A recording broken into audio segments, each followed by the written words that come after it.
Haleluya, puji nama Tuhan Yesus. Selamat pagi, selamat berjumpa kembali dalam acara Renungan Sarapan Rohani bagi kita semua. Renungan kita kali ini saya beri judul Maria.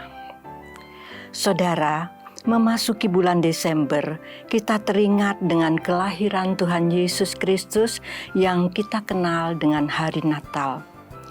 Satu tokoh yang sangat penting dalam kelahiran Tuhan Yesus adalah Maria, seorang gadis muda yang telah dipilih Allah sejak zaman dahulu dan telah dinubuatkan oleh nabi-nabi dalam Alkitab Perjanjian Lama. Juga dalam Perjanjian Baru di dalam Lukas 1 ayat yang ke-26 dan seterusnya ada pemberitahuan tentang kelahiran Tuhan Yesus yang disampaikan oleh malaikat Gabriel kepada Maria bahwa Maria akan mengandung dan melahirkan seorang anak laki-laki dan hendaklah engkau menamai dia Yesus, anak Allah yang maha tinggi, dan mengaruniakan tahta Daud, kerajaannya kekal dan tak berkesudahan, dan seterusnya.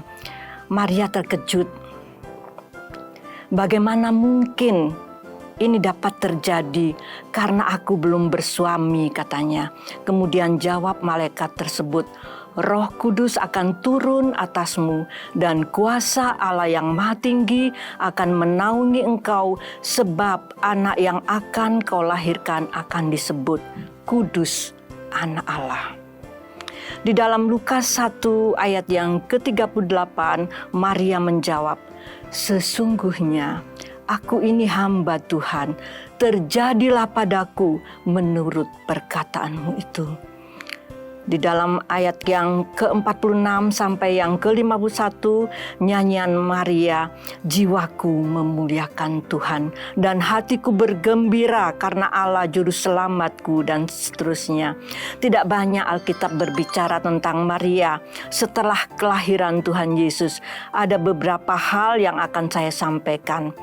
Yaitu yang pertama, ketika para gembala datang untuk menyembah bayi Yesus, para gembala menyampaikan apa yang telah didengar mereka ketika mereka berada di padang penggembalaan, dan para malaikat mengatakan di dalam Lukas 2 ayat 12 bahwa hari ini telah lahir bagimu juru selamat, yaitu Yesus Kristus di kota Daud.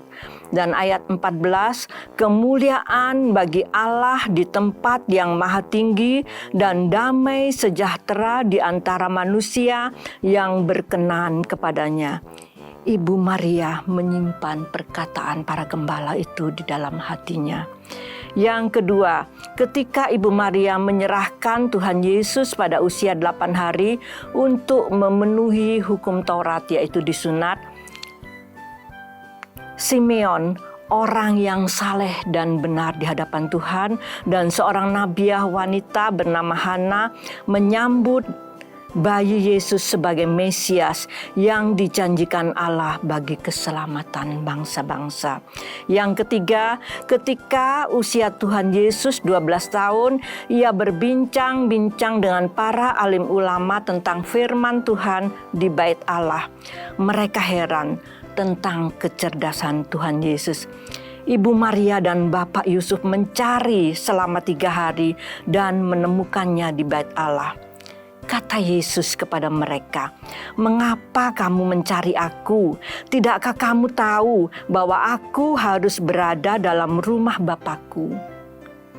Sebagai seorang manusia, naluri keibuannya khawatir tentang seorang anak yang telah dilahirkannya. Tetapi Tuhan Yesus menyadarkan bahwa dia adalah anak Allah yang maha tinggi. Perkataan Tuhan Yesus disimpannya di dalam hatinya. Yang keempat, perjamuan kawin di Kana. Mujizat pertama yang dilakukan Tuhan Yesus. Ibu Maria ada di sana. Ketika itu mereka kekurangan air anggur.